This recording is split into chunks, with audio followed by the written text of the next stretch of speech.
Ngayon, ang tema natin ngayon ay hindi yung message ko. Yung tema ng bawat linggo ngayon ay Linggo de Palaspas, na pagkatapos niyang pumasok sa Jerusalem, na po, tumuloy siya sa kanyang templo. At pagdating sa templo, nakita niya dinomihan na yung kanyang templo, ginawang palengke. No? Ando na yung mga ngalakal, ando na yung mga nagpapalit ng pera. Ano po? Kaya pinagtabuyan niya ito. Pinaghampas sila at pinagbabaliktad yung lahat ng mga lamisa na naroon. Ganyan din po. So ganito rin po yung ating katawan. Pag templo na ito ng Diyos, di na pwedeng salaulain. No? Andyan siya. Magagalit ang banal na Espiritu once na ginamit mo ang templong ito sa walang katuturan. Okay? Calling the Spirit, no? Hindi na ito. Na po? Kaya kung may pag-aari kang baka o kalabaw, mas mainam tatakan mo na siya. Makawala man yan sa labas ng bakuran mo, mapunta man sa ibang bakuran, hindi pwedeng kunin, hindi pwedeng ariin, kasi mayroon na yung tatak. Ibig sabihin, mayroong nagmamay-ari. Ganyan po tayo. No? Na-anoint ka na, minsan lang po yan magaganap. Na po, hindi yung maya-maya, kailangan mo kasi magli-leader ka sa pagkanta, papaano, or sa preacher, pipreach ka, kinakailan mo ng anointing. No, hindi. Minsan ka nang na-anoint ng Diyos. So, anong kailangan mo ngayon? Mapuspos. Yan. Andiyan na yung Espiritu sa'yo. Hindi pare-pare yung sukat ng Espiritu natin. Ha? Merong ganyan, merong kalahati lang. Merong umaapaw. Yan ang filled by the Holy Spirit. Yan po. Now, hindi ka na taga rito. Yun ang pwede mong panghawakan. No? Although nasa human flesh ka pa, pero pwede mong panghawakan, nasa bahagi ka na ng heavenly being. Hindi ka na taga sanglibutan. See? Yan ang pangako ng Panginoon. Hindi lang pangako. Sinabi niya, binigay ko na sa kanila, Ama, ang iyong salita. John chapter 17, verse 14. No? Nabigay ko na sa kanila ang iyong mga salita. At kinapuutan sila ng sanglibutan kasi hindi na sila taga-sanglibutan tulad kong hindi taga-sanglibutan. Sa verse 16, maliwanag na sinabi niya, hindi na sila taga-sanglibutan tulad kong hindi taga-sanglibutan. Hindi sinabing baka sanglibutan. No, hindi. Hindi na taga-sanglibutan. Ito po yung ating nature ngayon. Nasabi ng Luke chapter 10, verse 20, magala kayo, hindi dahil sa suko sa inyo ang masasamang espiritu, dahil sa naisulat na ang inyong mga pangalan sa langit. See? Yun ang isang katiyakan ng pagiging anak ng Diyos. Yun ang isang magiging katiyakan. Ilan lang tayo. See? Ito yung kasiyahan natin, kagalakan natin. Ilan lang tayo, pero yung pinag-uusapan natin, relasyon sa ating Panginoong Jesucristo. Pag binuksan nyo ngayon, yung Facebook, makikita nyo dyan, lahat ng yan, nagkakaluko-luko sila ngayon sa bahagi ng pagdidebate na sila ang naunang ipinundar. Ano nyo yun sa Facebook ngayon? Kami ang unang ipinundar ni Kristo. Kami ang unang ipinundar. Si Pedro napunta dito sa Roma. Ganyan mga ano nila. Ay samantalang hindi nakaano si Pedro sa Roma. Si Pablo ang nasa Roma. No? Na itinayo siya ang kaunahan ng Papa doon ng Roma. Kaya ganyan. Ganyan ang bawat isa. Sasabihin namin ng maraming daan. Mas una sila kasi templo sila ng Diyos. Sasabihin naman ito, dadali niya, ganyan, pangalan namin, Kristo. Yung kanilang ang problema ay ibig sabihin, Iglesia, no, Kristo.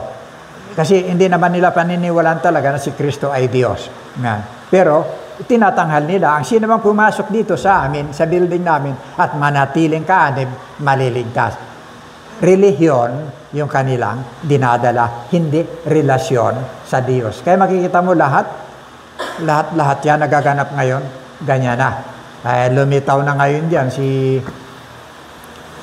hindi natin maaawat po yan. Si Kibuloy, yung sinasabi niya siya may-ari ng sanglibutan, hindi natin maawat yan. Kasi nasa Bible yan.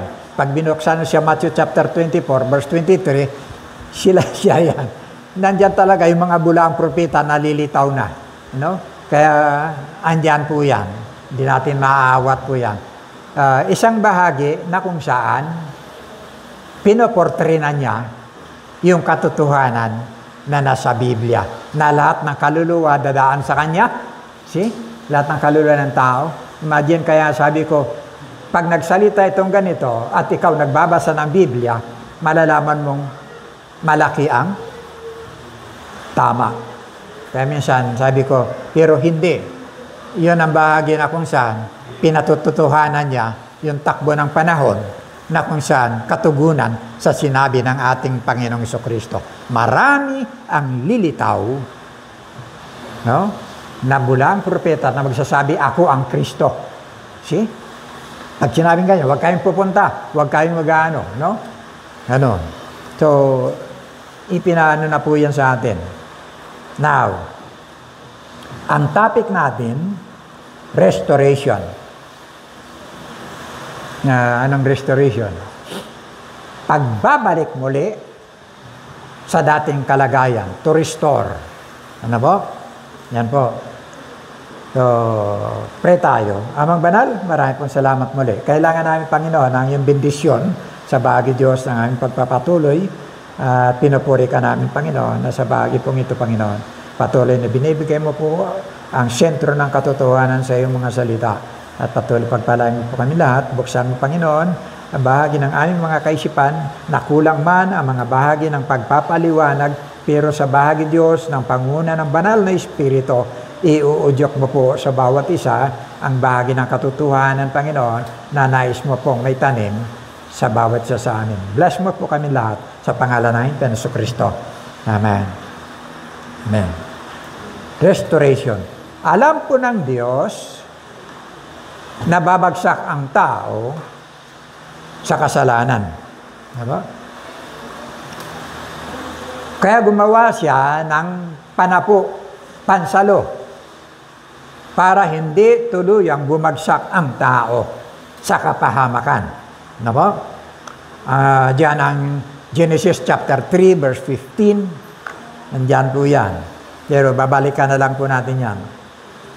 Ang tao po yung pinakamahalagang nilalang sa lahat po ng nilikha ng Diyos. Dahil nilikha po niya ito sa kanyang sariling kawangisan. Ano po yun? Godliness. Godliness, ang tawag po ron. Ano po? Isa siyang spiritual being consists of body, soul, and spirit. Ano po? Na binubuo ng tatlo. Katawan, kaluluwa, at spirito. 1 Thessalonians chapter 5, verse 23. Nandyan po yan, makikita po natin. Ano po? Now, sa Genesis chapter 3, verse 15, ang sabi po dyan ng talata, kayo ng babae, lagi kong pag-aawayin, binhi mo't binhi niya'y lagi kong paglalabanin. Ang binhi niya ang dudurog sa iyong ulo, at sa sakong niya'y ikaw ang tutuklaw. Ano po?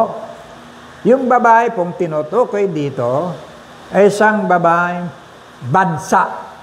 No? Israel. Kaya pag tinignan ang genealogy ng New Testament, simula pa lang ng Matthew chapter 1, verse 1 hanggang 17, makita natin dyan ang genealogy na lahi ni Kristo. See? 42 generations bago lumitaw si Kristo. See? Yan, ang tinutukoy dyan. Babae. Kaya katulad ng ating inang bayan. Pilipinas na inang bayan. Na po? Now, yung ulo, ang binhi niya ang ating Panginoong Kristo, ang dudurog ng ulo, kapangyarihan, the power of Satan. No? Kapangyarihan. Pag sinabing ulo, pinakamataas. Yan, ang ulo ang pinakamataas sa katawan. No? Pag sinabi mong ulo, siya ang ulo ng kumpanya. Ibig sabihin, siya ang pinaka-boss, siya ang manager. Pag sinabi mong si kapatid na Sammy, ang ulo ng kanyang sambahayan, siya ang pinaka mataas. Yan. Sabi niya, si Kristo ang dudurog ng ulo ng diablo. So, dito po ipinahayag sa bahagi pong ito yung Ebanghelyo. Na po, diyan po makita natin yung Ebanghelyo pa lang, pumapasok na yung tinatawag na the Gospel's first proclamation that the Messiah ay darating, is coming. Nga po? Diyan sa talata pong yan. Darating ang Mesiyas upang durugin ang kapangyarihan ng diablo, bagamat ang diablo naman ang siyang magpapako kay Kristo sa krus. See? Di na napansin? Yung diablo. Mamaya makikita po natin yan. Kung ano ang ginawa ng diablo. Nang bumagsak ang tao sa kasalanan sa pamamagitan po ng kanyang pagsuway sa Diyos, nawala sa kanyang pagiging dominion. Alam niyo yung dominion? Pangangasiwa. Ha? Nawala sa kanyang pangangasiwa. Ang sabi inilapit sa kanya, binigyan siya ng kapangyarihan pangasiwa ng lahat ng bagay. See? Nawala po yun, pangasiwa ng lahat ng bagay. Na po? Totally na ang tao, sabi niya, nahubaran ng kawangisan mula sa Diyos. Naubad din yung kapangyarihan na pangasiwan ang lahat ng bagay na pinagkalob sa kanya ng Diyos, maging ang bahagi ng kasaganaan. See? Nawala po yun. Kaya ang tao, subject sa pagsisikap, subject siya sa pagpapagal, subject siya sa paghihirap, subject siya sa tinatawag na kakulangan ng mga bagay. Now, ang sabi ng Biblia, damot tinik. Pag binasa nyo ang Genesis chapter 3, verse 17 to 19, andyan po yan. Makikita nyo. Hinarap niya yung babae sa verse 16, verse 17. Pag verse 17, 18, 19, andyan na yung lalaki. Ang sabi niya, papakahirap ka magbubungkal ng lupa, pero damot tinik. Ano pong ibig sabihin yan? Yung kanyang aanihin. Damot tinik. Kahirapan, kasakitan, pagdurusa, Pagkatapos, ang sabi doon, halaman sa gubat ang iyong kakainin. Wild. Wild na po ito. Kaya yung ating mga kinakain dyan, kahit anong sarap, wild po yan. Hindi po yan, yung talagang kasaganang ibinigay ng Diyos sa paraiso ng Eden. Wild po yun. Kaya makita po natin, nabubuhay po tayo, nung matanggal sa atin, nabubuhay po tayo sa bahagi ng tinatawag na limitasyong buhay. Limitasyong buhay, yung iyong kalakasan, limitado na. Yung iyong isip, yung iyong kapasidad, yung iyong panahon, limitado na lahat yan. Yung iyong lakas, limitado na yan. Try ninyo, magkaroon tayo ng fellowship sa Tapyas. Sabi yan. Sabihin mo kay Sister Eva, bigyan kita ng 5,000, doon tayo sa Tapyas. Tingnan mo kung sasama yan. Bayaran mo na 5,000. Why? Limitado na yung bahagi ng ating magagawa. Dahil nakawala sa atin yung bahagi ng dominion na pinagkaloob ng Diyos. See? Kaya yung kapangyarang pinagkaloob sa atin ng Diyos, dahil sa pagsuway at sinundan natin yung diablo, napunta po sa diablo. Nakuha niyo yan? Ha? Ang diablo na ang may-ari ng lahat ng salit tayo. Nakuha niyo? Noong una, ang ginawa ng diablo, sa Isaiah chapter 14, andyan yan, no? Nagniti siya na kunin yung bahagi ng posisyon ng Diyos, pantayan ng Diyos, no? Ang sabi niya, ako'y maglalagay ng aking luklukan sa lugar ng kataas-taasan. Isaiah chapter 14, buksan nga natin to para makita natin.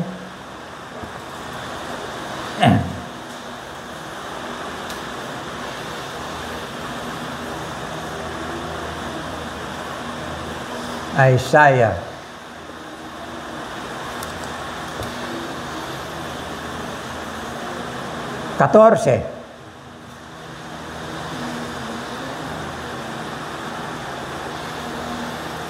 Talatang 13 hanggang 15. Ang sabi niya, hindi ba't, okay na, nakita ninyo? Hindi ba't sinabi mo sa iyong sarili, aakyat ako sa langit at sa ibabaw ng mga bituin ng Diyos. Ilalagay ko ang aking trono. Uupo ako sa ibabaw ng bundok na tagpuan ng mga Diyos sa malayong hilaga. Aakyat ako sa ibabaw ng mga ulap, papantayan ko ang kataas-taasan. Ngunit anong nangyari at nahulog ka sa daigdig na mga patay sa kalalimang walang hanggan. You see? Yun po ang diablo. Kaya pagdating niya dito, nang inihulog po siya rito, wala na siyang lugar na pwede niyang sakupin. Nakita niya yung kalagayan ng tao.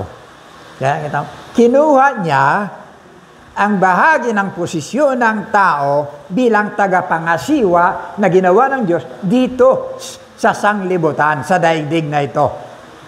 See? Nagtagumpay ang diablo.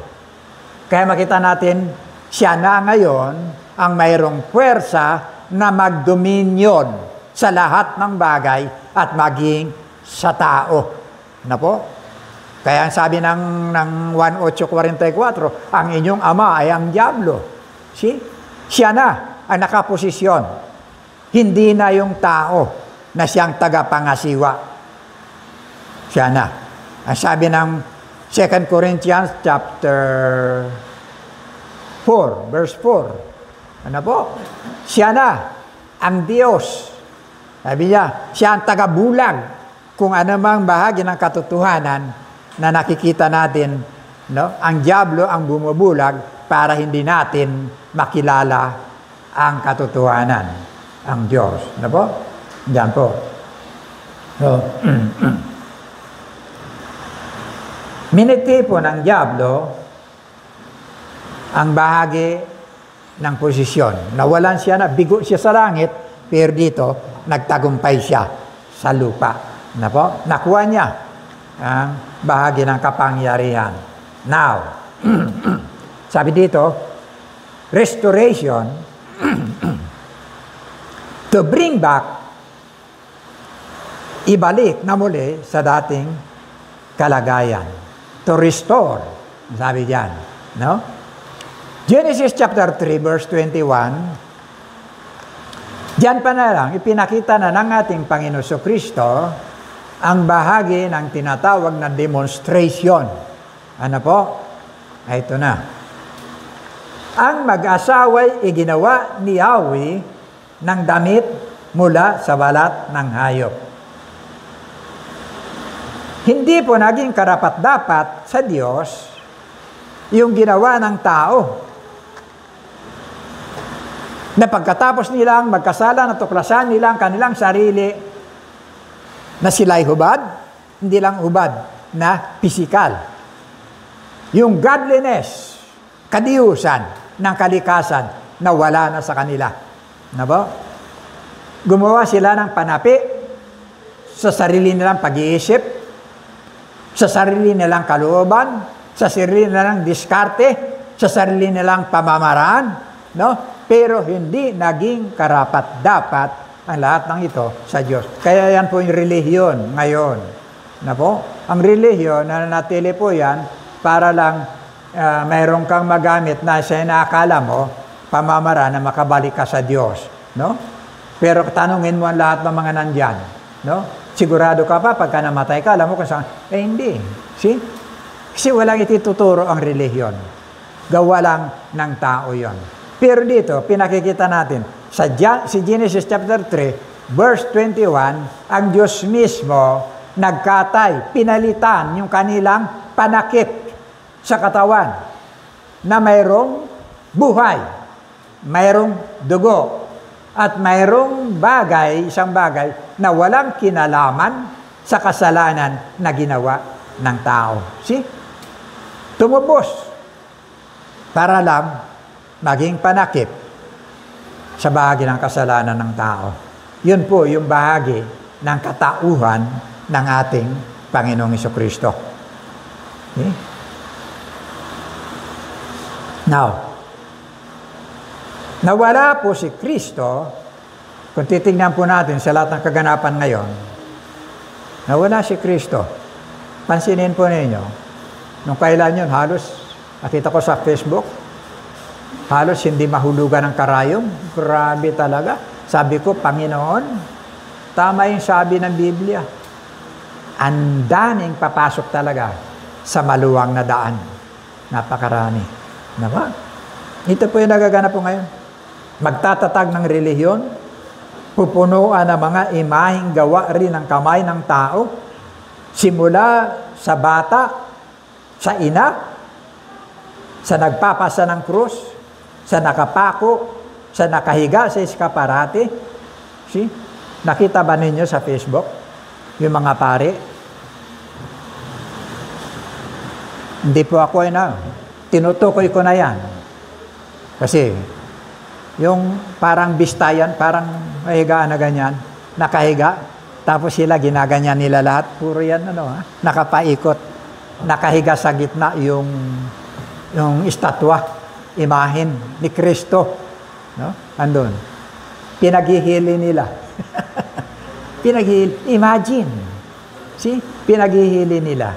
Pinatutulog. Eh ngayon, makikita natin, pati pari na pala, nagti-TikTok na eh. Nakikita nyo yun? Ay, hindi pa? Andun na sila sa harap para entertainin yung kanilang. Nawala na yung kabanalan ng sanktuaryo. See? Ang lahat ng ito, pati yung mga pangalan na wala sa Biblia, lahat ng yan, niluluhuran.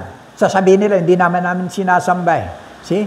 Basta kami nakaluhod, tanggalin mo man yan, kami nakaluhod, ang Diyos pa rin. Mali. Nagpe-pray sila doon, hinahalikan nila, pinupunasan nila. Kaya makikita nyo, yung Black Nazarene na yan, kapag ka na doon sa Quiapo, diba? Hinahagis yung kanilang mga para lang ipunas doon, tapos babalik sa kanila, nag-aagawan silang, see? Tapos hindi nila sinasamba. Mali. Kahit anong gawin mo, pag nagluhod ka, it means worship. Hinahalikan, inahayina ng pagkain, lahat-lahat ginagawa. See? Ito po yung bahagi na makita natin. Panapi na tinakip ng mga unang tao sa kanilang kahubaran. Nako? Now, dyan din, yung naglaki ang mga ngayon, gaganda ng mga ngayon, mga building na itinatayo, lalagyan ng pangalang Kristo. Pero walang kapangyarihan na magligtas. Nako? Sa pamamagitan ng tinatawag na pag-anib, relasyon pa rin kay Kristo. Now, ang gawa ng Diyos may dugo, may buhay na mamamatay, mayroong nagbayad sa kasalanang walang kinalaman sa ginawang pagsuway ng mga taong ito. See? Now, sa John chapter 10, verse 10, ay ito na. Nako? Nang dumating ang Panginoon Kristo, nasabi niya, dumarating ang magnanakaw para lamang magnakaw, pumatay at manira. Naparito ako, ang sabi niya, upang ang mga tupa ay magkaroon ng buhay. Na po? To restore. Yan. Buhay na masaganang lubos. You see? Unang kasaganaan. Ano po yan? Unang kasaganaan.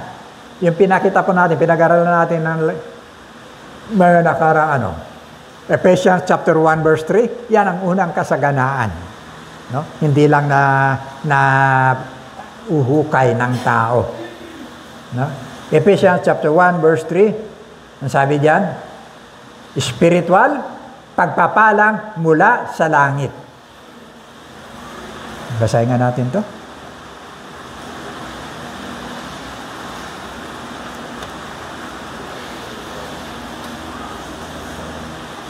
Okay, ang sabi diyan, purihin ang Diyos at Ama ng ating Panginoong Jesucristo, pinagkalooban niya tayo ng lahat, pansinin niyo, ng pagpapalang espiritual na nagmumula sa langit dahil sa ating pakikipag-isa kay Kristo. See? Lahat ng spiritual na pagpapala na mula sa langit. See? Ang sabi po diyan. Ano ba? So ano po ito? Unang-una na, yung kaligtasan. See? Hindi mo kayang gawin yon. Trabaho lang yon ang Diyos. Kaligtasan. Ano po? Ano pa? Yung bagong nilalang ka na. Anak ka na ng Diyos. Meron ka ng buhay na walang hanggan. Meron ka ng banal na espiritu na nasa iyo. Meron ka ng pangalan sa langit. See? Andiyan ang tinatawag na pag-ibig, kagalakan, kapanatagan, pagkakontento. Laging meron kang pag-asa. Pangalawa na, meron kang patnubay na nasa iyo, na nagsasabi ng lahat-lahat ng bagay na dapat mong ipamuhay. Na po? Na kung saan, ayon sa kalooban ng Diyos. Anak ka na ng Diyos, meron ka ng buhay na walang hanggan, meron ka ng banal na espiritu na ilanman kasama mo. Okay? Now, ikalawa, ano po yan? Masaganang buhay. Ikalawa, ibigay mo ang para sa Diyos. Okay? Kasi Kanya yun. Ibigay mo ang para sa Diyos dahil yun ang Kanyang pangako. Pagpapalain kita. Di ba? Pagpapalain kita. Kapag binigay mo yung talagang laan para sa Kanya. Ang marami kasi nagbibigay dahil doon sa pangako na liglig, siksik, no? Yun po. Bagamat totoo po yun. Totoo po yun. Pero kung siyang espiritu ng pagbibigay, nararapat mo pong ibigay ang bahagi ng para sa Diyos dahil yun, Kanya talaga yun. Kanya yun. Hindi sa'yo. No? Hindi sa'yo. Kapag hindi mo binigay, ang ibig diyan, pinagnanakawan mo ang Diyos, pinagnanakawan mo rin ang iyong sarili. Dalawa yun eh. See? Yung pagpapala na para sa'yo, ninanakaw mo. See? Naalala ko yung kwento ng mayaman, billionaire. Lagi yan, nakikita niya pagkapapasok siya sa kanyang nadadaanan niya na andun ang isang pulubi. Mamalimos, andun lang siya isang lugar, hindi maalis. Teritoryo na niya siguro. Huminto siya. Bumaba sa kanyang sasakyan, nilapitan niya. Pagkatapos sabi niya, gusto kitang tulungan. Sabi niya, magtayo ka ng isang negosyo. Sabi niya ganyan, tutulungan kita. Lahat ng puhunan mo, bibigay ko. Sabi niya, wala akong hingin sa'yo. Sabi niya ganyan, maliban. Sabi niya, 90% ang sa'yo, 90% sa'yo. ibalik mo lang sa akin yung 10%. Yun lang. See? Nung umunlad na, ayun na yung kanyang kaisipan. Sabi niya, hindi ko na ibibigay itong 10%. Hindi naman niya kailangan to eh. Napakayaman niya eh. See? Binigyan nga niya ako ng negosyo para makaahon ako. Sabi niya ganyan. So, yung ganito kalit, hindi naman niya kailangan. So, hindi ko na ibibigay ito sa kanya. Akin na lang lahat. See? Yun po yung sistema ng buhay natin sa bahagi ng ating relasyon sa Diyos. Yung para kanya, kanya talaga yun. Maliit na porsyento lang. Na po? Yun ang talagang para sa kanya. Now, ikatlo, fruit of restoration, pangatlong buhay. Na po? Mag-invest ka. Ito. Hindi yung sapat na naligtas tayo, okay na. Na-restore tayo, okay na. No, hindi. No? Mag-invest ka sa Diyos. Romans chapter 12, verse 1, andyan yan. I beseech you therefore, brethren, Roma 12:1, I beseech you therefore, brethren, that keep present your body, katawan, hindi kaluluwa, katawan, a living sacrifice. Sa Lumang Tipan, pag sinasabing sacrifice, pinapatay. Kaya nga si Abraham, nang sabihin sa kanyang, handog mo sa akin ang iyong anak, papatayin niya, susunugin niya. See? Pero dito, buhay, a living sacrifice, yung iyong katawan. Bakit katawan? Andyan lahat nabubuo sa ating katawan. Ang iyong utak, ang iyong puso, ang iyong isip, ang lahat ng nasa iyo, ang iyong kaluluwa, ano mga bagay na nasa loob, ihandog mo sa Diyos. Yun ang pinaka-the best. Ano po? Then, sabi ng Matthew chapter 16, verse 24, tingnan natin.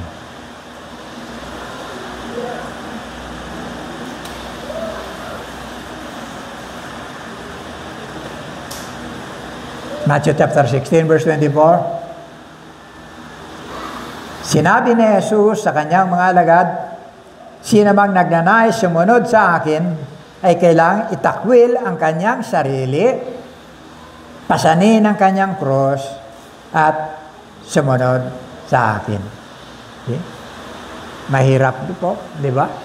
Yung itakwil mo yung sarili. Di ba? Alam mo kung paano mo kamahal ang iyong sarili. Di ba? Ngayon, uso na ngayon. Dati, camera pa lang. Magantay ka pang ma-develop. Ay ngayon, hindi na. Pitik lang sa cellphone. Andiyan na. Makikita mo na yung picture. Subukan mo. Pa-picture tayo dito. Lahat mamaya. Pagkatapos na, mapicturan. Pag tinignan mo, sinong unang hanapin mo? Si pastor? Mukha ni pastor? Di ba? Sino mo nang hanapin mo sa picture? Sarili mo. See? Kasi ganun mo kamahal ang iyong sarili. Pero dito, ang sabi rito, takwil mo ang iyong sarili. Isang pamamaraan na kung saan, ang sabi diyan, pag-invest sa Diyos ng mga bahagi ng ating gagawin sa ating kaugnayan sa Kanya. Ano po? Ano? 2 Timothy, last verse. 2 Timothy chapter 4, verse 6 to 8. Si Apostol Pablo po yan.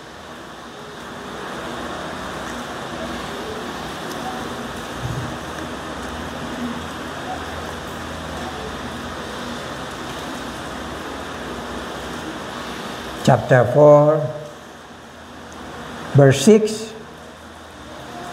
sapagkat dumating na ang panahon ng pagpanaw ko sa buhay na ito. Ako'y mistulang isang handog na binuhos sa dambana.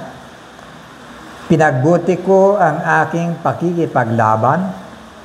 Natapos ko na ang dapat kong takbuhin at nanatili akong tapat sa pananampalataya. Kaya naghihintay sa akin ang kurunang gantimpala para sa mga namuhay ayon sa kalooban ng Diyos.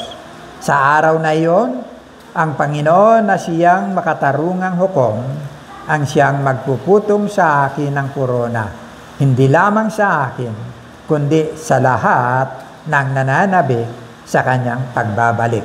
Pansinin po ninyo. Okay? Ito po yung bahagi ng pag-invest po natin sa ating mga buhay. Darating ang yugto na lahat magtatapos tayo sa bahagi ng pagharap sa Panginoon. At doon makikita po natin kung anong uri ng buhay na pinamuhay natin, ipanaglingkod sa Panginoon, sa kabila ng mga bahagi ng kanyang ginawa para tayo may balik sa bahagi ng kanyang paghahari.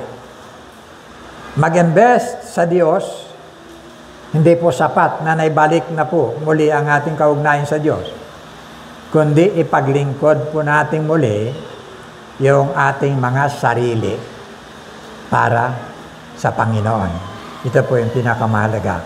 So, purihin po ang Panginoon.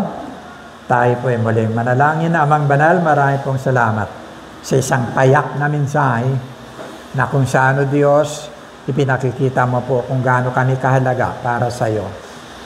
At nawa, matagpuan din namin, Panginoon, ang baging bahagi, o Diyos, ng kalooban, ng pagiging mapagpasakop, at kung gaano ka maging kahalaga, maging sa aming mga buhay. Purihin ka, Panginoon, at patuloy, Panginoon, ay alain mo po ang aming mga buhay sa bahagi, Panginoon, saan magamit, Panginoon, si kapupurit kalulahati na yung banal na pangalan. Gabayan mo po kami lahat sa pangalan ng Panginoon Kristo. Amen.